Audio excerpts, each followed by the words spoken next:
Ah là là. Oh mon dieu, je suis trop en stress. Pourquoi? Et demain, un contrôle d'anglais. Et ça me stresse trop. On s'en fout.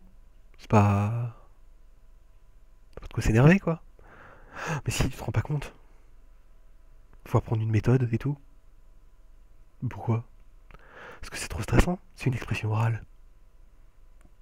Tan, tan, tan. Parler devant les autres. S'exprimer dans une langue étrangère. Devant un professeur et ses camarades. Ça fait peur. C'est normal. Mais pour autant, c'est vraiment pas quelque chose qui doit vous paralyser. C'est quelque chose d'extrêmement formateur, qui va vous servir toute votre vie, que ce soit dans une langue étrangère ou en français d'ailleurs. Mais quels que soient les examens que vous allez passer dans votre vie, à un moment, il y aura des oraux. C'est impossible de passer à côté. Et dédramatiser, comme je viens de le faire en rigolant beaucoup, c'est vraiment très important. Il ne faut pas avoir peur de passer devant les autres. Plus on s'y amuse, mieux on le réussit. Je vais y revenir. Tout d'abord, le plan. En quoi ça consiste une expression orale? Je vais le redéfinir avec vous. Qu'est-ce qu'on doit réviser? Ça change rarement d'une vidéo à l'autre, mais malgré ça, c'est très important. Comment procéder durant cette évaluation? Il faut le revoir. Et il y a à nouveau des règles à suivre, comme pour toutes les autres évaluations. Ça consiste en quoi? On va me donner un sujet, par exemple sur lequel débattre, ou une scène à jouer, et je vais devoir parler ou dialoguer avec ou sans préparation sur le moment. La préparation, évidemment, elle a été faite dans le cours.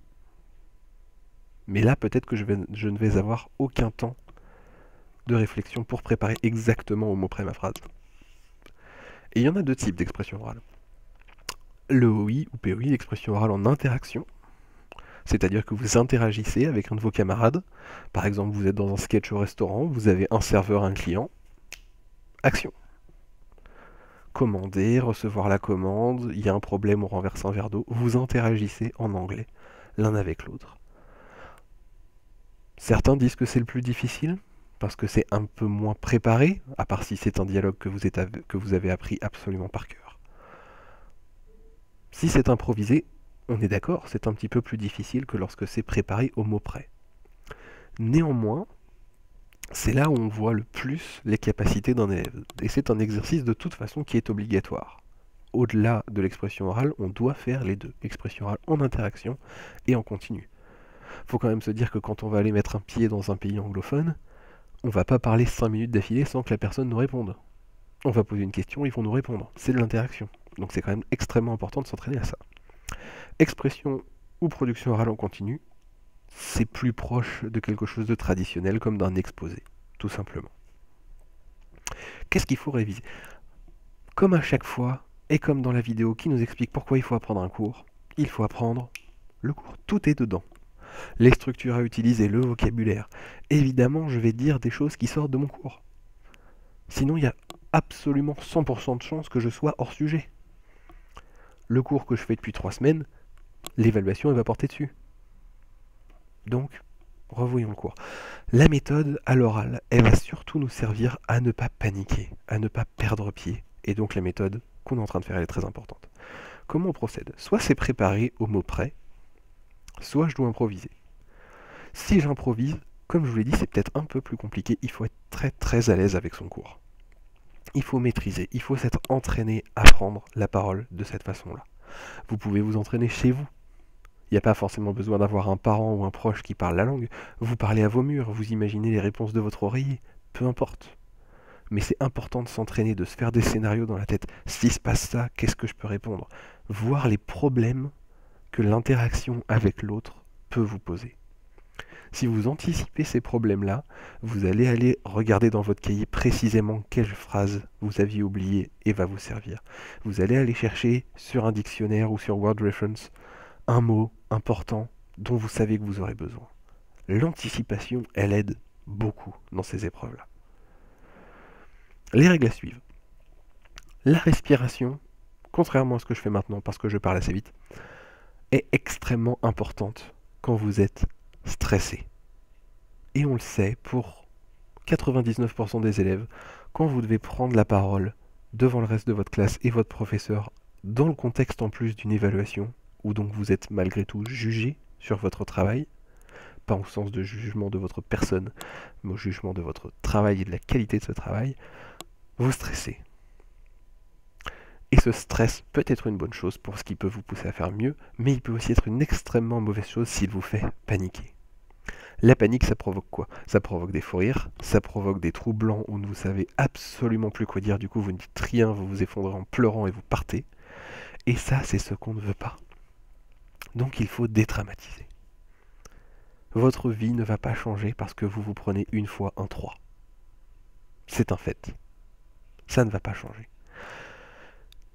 Il faut se détendre. Il faut du coup s'y entraîner. Si vous vous y entraînez avec vos camarades avant l'évaluation, les fous rires, ils peuvent partir à ce moment-là. D'accord ? La tête que fait machin quand il dit cette phrase-là, ce geste qu'il a fait que vous trouvez très drôle, ça peut être évacué avant. L'entraînement, c'est très important. La deuxième chose extrêmement importante, et qui est la plupart du temps celle qui vous coûte le plus de points, c'est que vous avez tendance, par panique ou par carence, par manque, à vouloir repasser en français. Et c'est normal.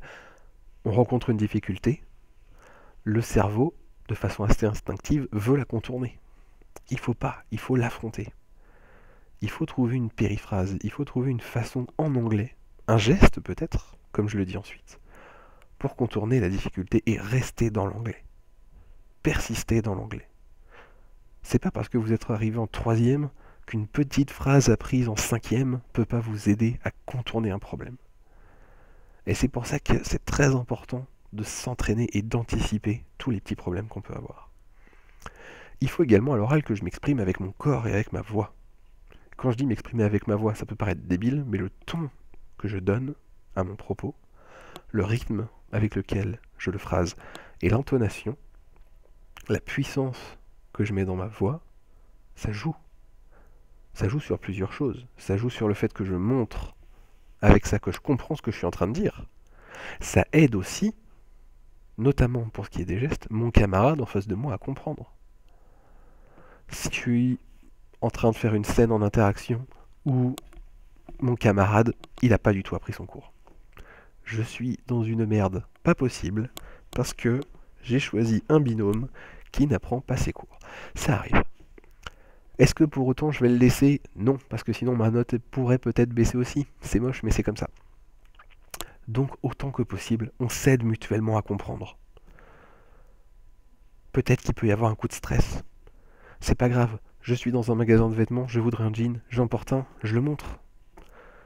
Je suis au restaurant, il comprend pas que je veux boire, je lui fais signe. Votre corps vous sert à vous exprimer. Vous parlez pas à vos potes dans la récréation avec les bras dans le dos. Votre corps sert en permanence à vous exprimer. Et c'est important de vous en servir pendant ces évaluations-là. De plus, le fait de vous exprimer avec votre corps, ça vous empêche, notamment pour ce qui est des expressions orales en continu, des exposés, d'avoir une apparence stressée, d'avoir les mains qui se triturent mutuellement comme un génie du mal qui se prépare à anéantir le monde, d'avoir les poignets agrippés dans le dos, comme si vous alliez vous tailler les veines juste après tellement vous êtes stressé. C'est important de parler également avec son corps. Ça aide les autres à comprendre et vous, réellement, ça peut améliorer votre note. Vraiment. Pour tout un tas de raisons que je viens d'évoquer et pour tant d'autres, parler avec son corps, ça aide à comprendre. Pour terminer, s'amuser.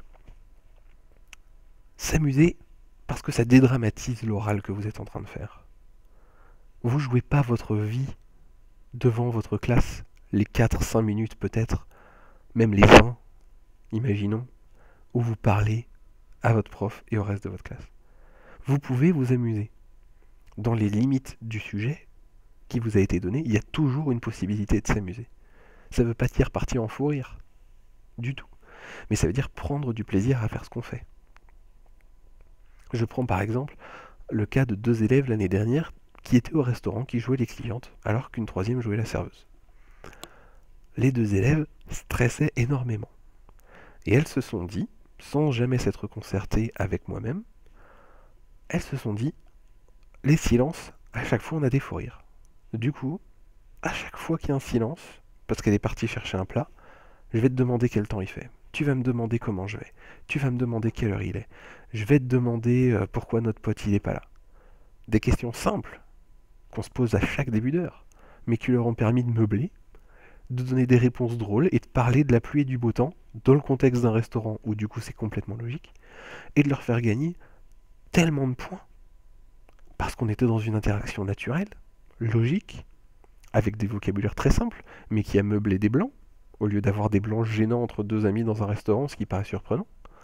Ça leur a permis de se détendre et d'être beaucoup moins stressés sur les phrases qui pourtant étaient les phrases nouvelles apprises récemment du cours et qui auraient pu, elles, peut-être, poser problème. S'amuser, ça permet également, et la phrase que je vais dire est peut-être surprenante, pour certains élèves, ça permet d'oublier qu'on se croit mauvais, ou d'oublier qu'on se croit nul. Parce qu'on est en train de s'amuser, donc on pense pas que oh non, on est nul, on peut pas y arriver. Vous êtes capable de faire ce qu'on vous demande. C'est pour ça que vous êtes dans la classe dans laquelle vous êtes. Vous êtes à la fin du chapitre, donc on a appris ce qu'il faut. Et au-delà du fait d'avoir des phrases parfaites, l'important c'est que vous soyez compris. Si vous êtes compris, ça passe. Le plus important est quand même là. C'est la seule chose à ne pas faire. Ne pas être compris par son camarade, ne plus rien dire, se renfermer. Au contraire, je ne suis pas compris, j'en rigole. J'essaye de faire des mimes pour le faire comprendre. S'amuser, c'est extrêmement important pour ce genre d'évaluation.